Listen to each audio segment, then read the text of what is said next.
எல்லாருக்கும் என்னோட ஆசையும் அருளும் என்னன்னா, நாளைக்கு காலையில் உங்கள் ஞாபகத்தில் இல்லாத ஒன்று உங்களுக்கு நடக்கணும். நீங்கள் உங்கள் ஞாபகத்தை யூஸ் பண்ணக்கூடாதுன்னு இல்லை, நீங்கள் அதை யூஸ் பண்ணணும். ஆனால் உங்களுக்கு அது வெறும் ஞாபகம் தான் தெரியணும். நேற்று அவங்க மோசமாக நடந்துக்கிட்டாங்க, இது என்னோட ஞாபகம் தான். ஆனால் இப்போ நான் அவங்கள பார்க்குறேன், இப்போ அவங்க மோசமாக நடந்துக்கிறாங்களா, இப்போ எப்படி இருக்காங்க, அவங்கள அப்படியே பாருங்கள்.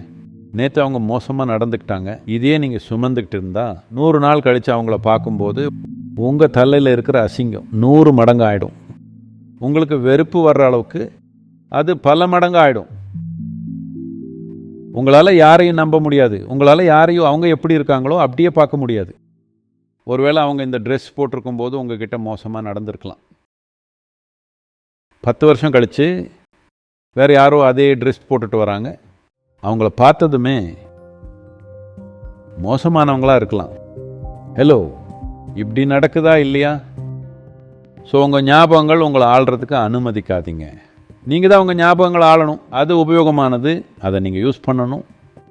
ஆனால் இப்போ அதுதான் உங்களை ஆட்டி படைக்குது.